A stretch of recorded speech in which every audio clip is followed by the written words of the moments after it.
As fuel costs continue their upward trend, buyers will search for more fuel-efficient options. But with plug-in hybrid electric vehicle technology rapidly advancing, does a run-of-the-mill hybrid still make sense in 2019? Our showdown is on the 2019 Kia Niro Hybrid SX Touring and the 2019 Honda Insight Hybrid Touring. Close in price and features, which of these small cars might be the next hybrid vehicle for you?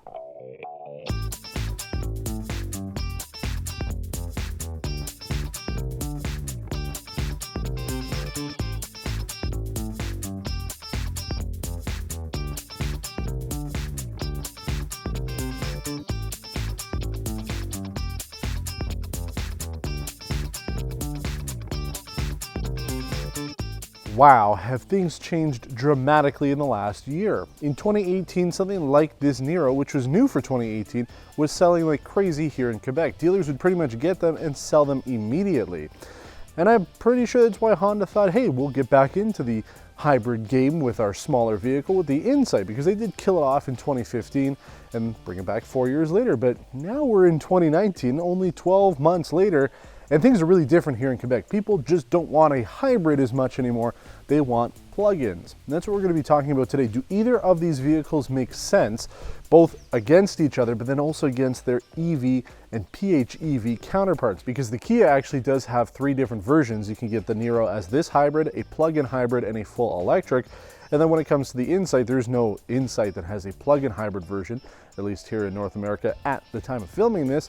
But the Clarity would be the next closest thing, although it is a little bit bigger and a little bit more money. So you can kind of think of it as the small brother to the Clarity. But the point is, do these vehicles still make sense? And if you are in the market for a non-plug-in hybrid and you're considering these two, which ones should you go for? Because the price difference is pretty similar. It's about $1,700 apart between the two of them, the Honda being a little bit cheaper, but then the Niro has a little bit more going for it. And let's talk about what those have in terms of going for more. We're going to talk about the features first, and then we will talk about the dimensions, as we always do on Test Drive Showdown. First of all, headlights. The LED lights on the Insight are better than the HID headlights on the Niro.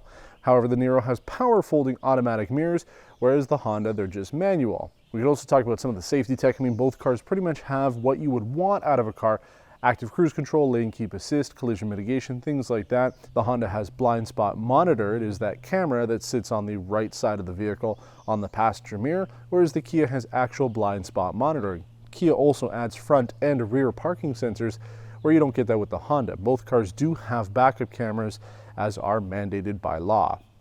If you jump on the inside, the differences are subtle as well. You have driver memory for the Kia Niro, but you also have 4-way power adjustment for the seats on the Insight, so you kind of get some, you lose some. Seats on the Niro are ventilated. Both of them are heated on the front and the back. And there's a difference when it comes to the airflow as well. Honda really wants to tell you that they have rear heated airflow. However, that's just the under seat floor vents that every single car for the last 2 million years have had.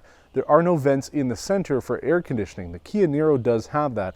And we did talk about that on our spotlight with the Insight, that it does get a little toasty back there in the heat if you don't have those vents back there. So it would have been a nice thing for them to add, but you do have that with the Niro.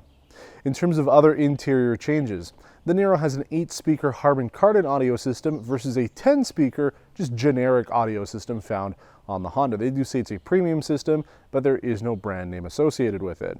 The Kia Niro has Qi wireless charging. Even though the Insight is technically based on the Civic comes with that. It does not have that on the Insight. Interior lighting is also LED on the Niro, where it is incandescent on the Insight. And overall, between both vehicles, the navigation systems offer about the same thing. Both have Apple CarPlay, Android Auto, XM radio, and a backup camera. It'll depend on how you prefer your setup to work.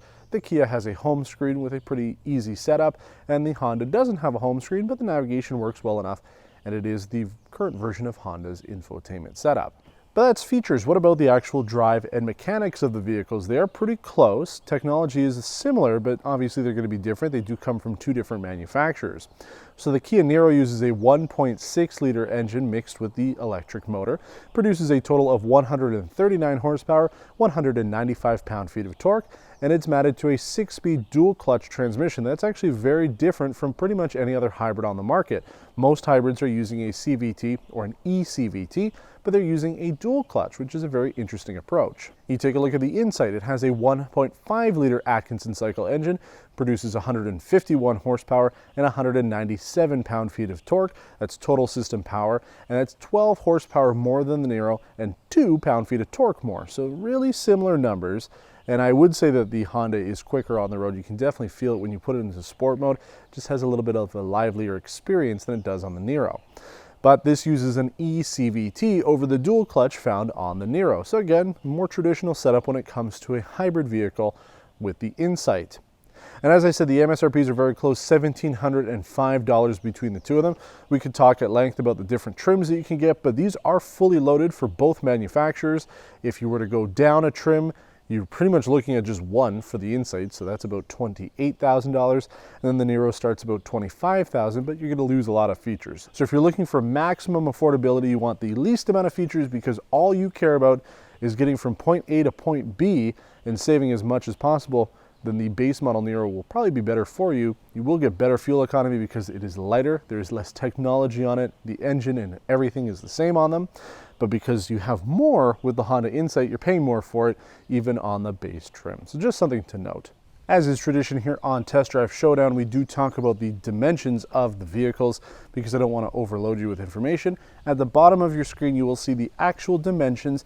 I'm just going to tell you the differences between them to keep things simple. When it comes to the overall length of these two vehicles, the Honda Insight is 308 millimeters longer, and it's also 73 millimeters wider. However, when it comes to the height of both vehicles, the Kia Niro is higher, and that helps because the ground clearance is 31.5 millimeters higher when it comes to the Niro. That's basically because we're looking at a compact car with the Honda Insight and a subcompact crossover when it comes to the Niro. But ultimately, people who are looking at these vehicles aren't going to care. Pricing is the same, both are front-wheel drive, and both of them kind of have about the same technology. Cargo volume on the Niro is substantially better at 132 liters. The weight of both vehicles is also very important, 68 kilograms lighter with the Honda Insight, and that makes sense. Again, it is a smaller vehicle, it should be lighter. Now, let's talk about the interior dimensions. Front headroom is 65 millimeters better on the Kia Niro. Rear headroom is 63 millimeters better on the Niro. Front legroom is 15 millimeters better on the Insight. And rear legroom is pretty much the same with a 1 millimeter advantage for the Kia. Another dimension that we don't usually talk about are the fuel tanks. On the Honda, it is a 40-liter tank, and on the Niro, it is a 45-liter tank. You can technically go further with the Niro because it does have a slightly larger tank, but then if you start to calculate how much fuel economy you're doing, it actually might even out to be about the same. Now, one of the last things that, again, we don't usually talk about, but it is important to list, is the warranties. For Canada, with the Niro, you get a 5-year, 100,000 kilometer warranty. And they also have an 8-year, 160,000 kilometer warranty on the EV components. But you go over to Honda, you're only looking at a 3-year, 60,000 kilometer warranty on the emissions and body finish, and a 5-year, 100,000 kilometer powertrain warranty. So you do have more time with the warranty when it comes to the Niro. However, you can add more warranty from Honda. So honestly, if you were to add a very similar 5-year, 100,000 kilometer warranty to the Insight, MSRP for them would be pretty much the same. So something to note, and I know people are probably going to say, oh, Hondas are much more reliable. That is true for the 90s. I will 100% agree with you that in the 90s, the Honda Motor Company was producing some of the most reliable vehicles. But today, with hybrid technology, it still remains to be seen. So both vehicles have different warranties, and it's important for you to check in your local jurisdiction, as this only applies to Canada. But that's about it for the exterior stuff. We're going to jump into the Kia Niro first, take it on its road test, talk about how it feels, how it drives, how it rides, and everything about the interior features that you need to know. We're going to do the immediate thing with the Honda Insight and go over that vehicle, and then we're going to figure out which of these hybrids could be the next one in your garage. So we're heading off on our driving segment now with the 2019 Kia Niro SX Touring. And the first thing you're going to notice is because this is a subcompact crossover, you sit a little bit differently than you will in the Honda Insight. Driving position is good, you're seated upright, you have good headroom, good visibility, legroom as well. Everything is nice and comfortable in here. And we've talked about the Niro before. I mean, the interior is pretty functional. It's not like a super premium interior here, but neither is the Insight. You have what you absolutely would want to have on a car. You have the sunroof up top, heated and ventilated front seats, heated steering wheel, heated outboard seats. And a couple of the pluses are LED interior lighting, the rear vents in the center console for the passengers back there. Navigation comes on both cars, Sirius XM, Apple CarPlay, Android Auto, all of that. Both cars have it. So let's talk a little bit about how this car drives and performs, and then I'll kind of talk about what I think about the interior here. Now, the first thing you'll notice, especially if you are cross-shopping these, you take one out over the other and you take them both for a test drive, that this is not quite as good as a hybrid. I mean, it still works really well. You still will save quite a bit on gas, but what you want out of a hybrid, especially by today's standards, doesn't quite do it. So here's why I say that. I've got the energy flow open on our screen here instead of the navigation, which I usually have, and it will show us whether we're using the engine to power the wheels, the engine to charge the electric motor, or the electric motor. I have about not quite 3/4 of an electric charge on here. It's just a little bit under that. And we're currently using, now that we're using a little bit of electricity here, we're going to use that battery. But I find, unless it's in really ideal circumstances, the engine's going to be on no matter what. And that's a bit of a bummer. I find when I'm driving the Insight is the battery is depleted a lot more. Unless you're really on the highway or in super stop and go traffic, the Niro really just likes to be around 50% battery charged. And I kind of feel like that was what we experienced last year. It's probably why I said during that episode I wanted to have an EV button to kind of use up some of that battery power, because even though you're going to use it up very quickly, you know, from here down the street, I could be in electric mode as we are, but if I give it just a little bit too much power, it's still not a whole lot, it'll sometimes kick over. And I'm just thinking there's so much charge on this, just use it up, right? We're going to charge it up when we're coming to a stop anyway. And the Insight does just a slightly better job of that. So when we jump into the Insight, I'll also have that power management screen open so you can see it as we're driving along. But that's the thing. I mean, if you're looking for a hybrid electric vehicle, both of them are very close. We've done our test loop. We're going to just finalize those numbers so I can give you guys also the US miles per gallon at the end. But they are very close. And when it comes to a vehicle like this or the Insight, you know, it's ideal if you're using it in the city more so than on the highway, just because that's where the electric battery is the most useful. Right? You're coming to a stop, it's not going to turn off the engine like a normal car would today. It's going to be in electric mode, so you're going to still have the air conditioning going. You're not going to have to turn the engine on as soon as the light goes green. It just works better, and I do like the way that these cars are set up for that feature, and I think that's one of the reasons why the Ram brand is now using a super mild hybrid on their pickup trucks, essentially just to alleviate that auto start stop when you start the car up from a brake. But everything else about this car is really good. I mean, I like the seating position, I like the feel. Seats are very comfortable, and especially with the ventilation on a day like today. It says it's 28 degrees. With the humidity, it's probably high 30, and that's Celsius. So, I mean, it is a warm day, so it is nice to have that. And the driver-only button, that's a big plus. Since you and I are the only people in this car right now, there's no point in me having the other vents on. So if I was in any other car like the Insight, I'd have to go and manually turn off those vents. This, I just push a button, and it's only these two that are working, and the floor, but these ones are completely off, even if I turn the little knobs on. So that's something that I think a lot of hybrids should incorporate, and I don't know why it is that Kia is pretty much one of the few manufacturers that is doing it. We don't see that too often when it comes to any of these hybrid electric vehicles. But how about the drive and performance and handling? Well, you know, performance nobody really cares about when it comes to a hybrid. You can get up to speed if you need to. You can put the car into sport mode by pulling the shifter over. I usually and almost exclusively only drive it in eco mode unless I absolutely need to get up to speed on the highway. Then I might put it into sport mode, but you really don't need it. When it comes to the suspension and everything, both cars actually use pretty much the same setup. McPherson struts up front, independent multi-links in the rear. So the ride is pretty comparable between the two. You do have better ground clearance on this, so if you're planning on using this in the winter, you have to, go over some snow mounds, things like that, then this might be the better option for you. Plus, lots more storage space in the back. So if you really are using this as a vehicle, right, most people do, they're going back and forth to work and school and things, but usually you do have to put stuff in it. You have a lot more cargo capacity in this vehicle. That's what it'll ultimately come down to. I mean, obviously looks and comfort and all that, that's all going to be subjective. You're going to have to sit in both cars and determine that for yourself.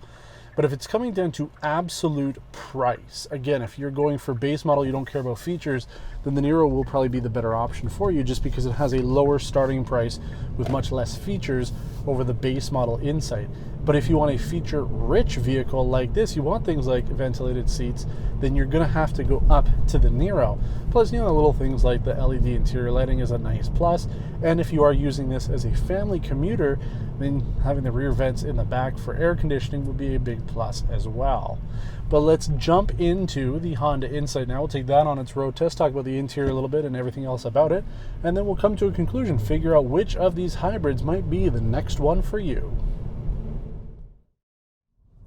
We're in the Honda Insight now, and you can tell right away that this is a car, obviously. I mean, it sits pretty low. But the first thing you'll notice, too, the seats, I just find they're a little bit comfier on here. When it comes to the Niro, they're a little firmer, but this one you sink into it a little bit more. Just find the bottoms are a little bit more plush.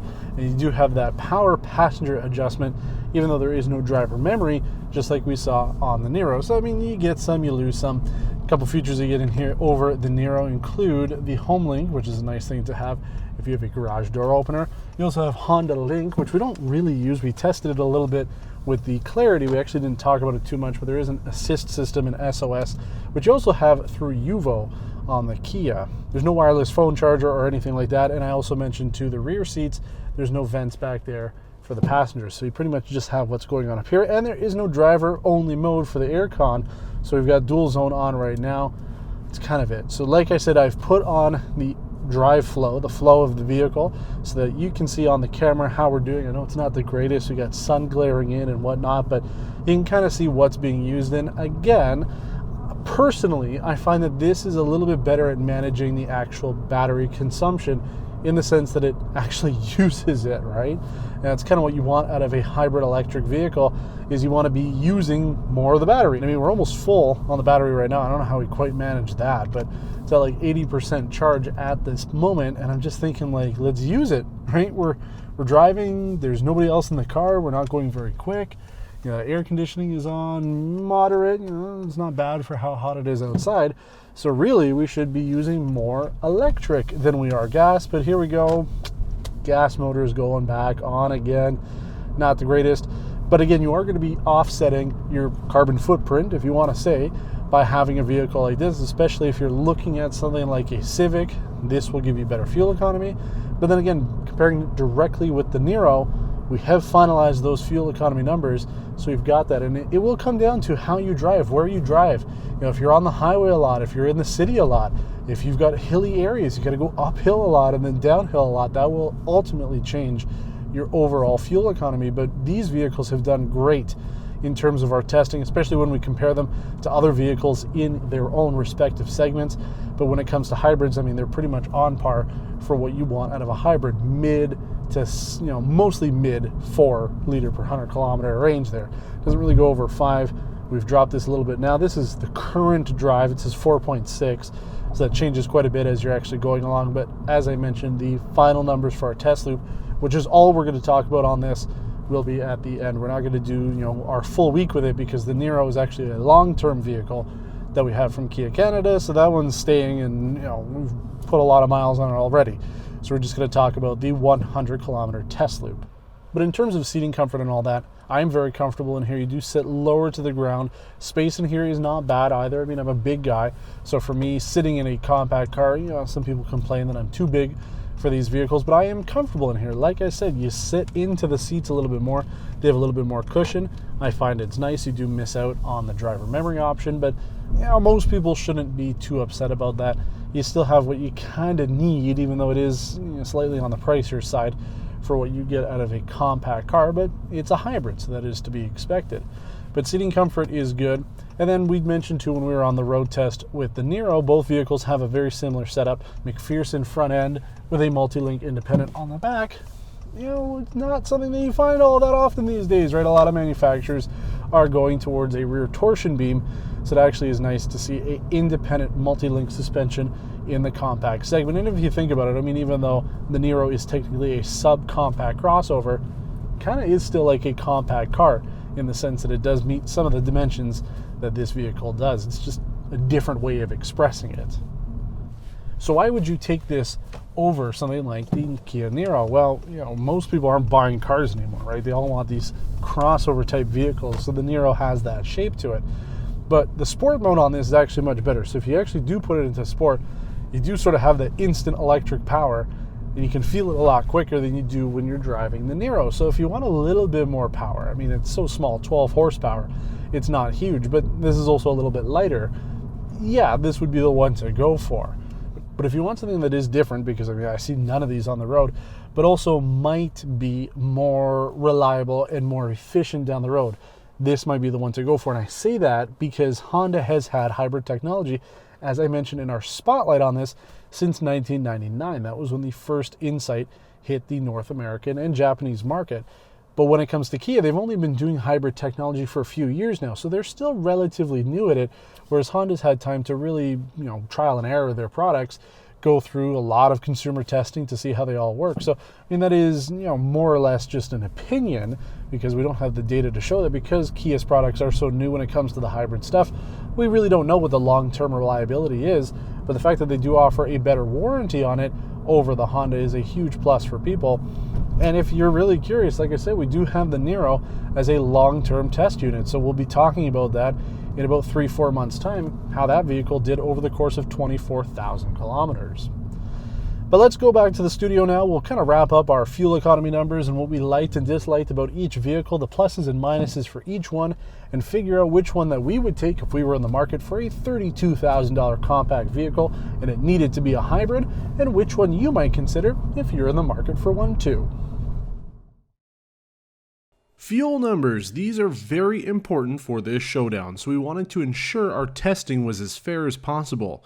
We drove both cars back to back on our 100-kilometer test loop and came up with these results.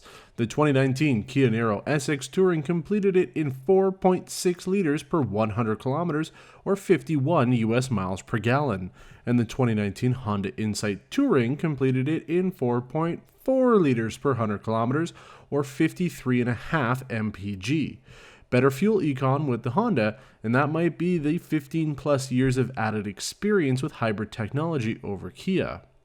Another thing that helped Honda was the brake regen paddles that aren't found on the Kia. They allow you to increase or decrease the level of automatic braking for regeneration when taking your foot off the accelerator, much like other PHEV and EVs we've tested to date. This feature is a miss on the Kia, as added control over braking can help recover battery charge when used properly. But it's interesting to see how close our fuel results came in, considering how different these two vehicles achieve their hybrid goals. Honda has a traditional system, with their gas motor running as a generator for the electric drive motor, but with the ability to drive the front wheels if needed through its electric CVT. Kia, on the other hand, is taking a slightly different approach by using a 6-speed dual-clutch transmission with more control for the front engine driving the front wheels with supplemental power from the electric motor. Both ways are different, yet the fuel economy results were similar enough that the weight advantage and overall shorter profile of the Honda could have been enough to tip the fuel econ in the Insight's favors. For us though, the Kia Niro makes the most sense both as a family car and a hybrid vehicle, giving passengers more upright seating space, a lot more cargo capacity, and better airflow for rear passengers, along with ventilated front seats and a heated steering wheel. Kia could improve the Niro with HomeLink, LED headlights and fog lights, and steering-mounted brake paddles. The Honda will likely be the right choice for those who trust Honda's hybrid longevity and the history they have of building solid cars over the decades they've been in Canada.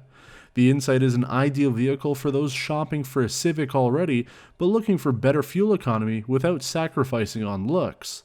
Honda can improve the Insight's appeal by offering a stripped-out version with a lower MSRP, and bringing some unique interior updates like wireless phone charging, LED interior lighting, and a rear center aircon vent.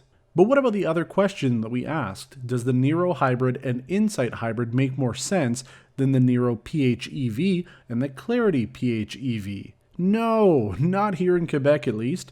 The MSRP for an Ocean Blue 2019 Niro PHEV SX is $37,965 Canadian, minus $6,500 for provincial and federal rebates, bringing the adjusted pre-tax and fee price to $31,465, or $2,230 less than our regular hybrid. The Insight is even less appealing, as the Clarity qualifies for the full provincial and federal EV tax credit, making its $44,400 MSRP with the same crimson pearl paint ending up at $31,400, or $590 less than the Insight. Keep in mind that Clarity is also a larger vehicle with more interior passenger space and more cargo capacity. Now, if you live in a province like Ontario where only federal rebates apply, then a regular hybrid up front would still cost less. But overall, you can theoretically save more by using more electric charge depending on your driving habits. That would be down the road over the course of a couple years. These two hybrid vehicles are victims of their own manufacturer's success, and limited availability for either the Clarity or the Niro PHEV will ultimately come into play when looking at a vehicle. However, it seems that most buyers are willing to wait until new inventory arrives for a more efficient plug-in rather than settling for a normal hybrid. Which is why this showdown just feels so strange for us. Our subject vehicles aren't the logical choices given the incentives offered on plug-ins, and means we'd actually wait for the opportunity to feature the Niro PHEV versus the Clarity at a later date to see which one we'd really take. But does a typical hybrid make sense for you? Well, we hope so, since you watched this episode all the way through. Let us know in the comments below which of these you'd take, or if you'd rather hold off to get a plug-in hybrid.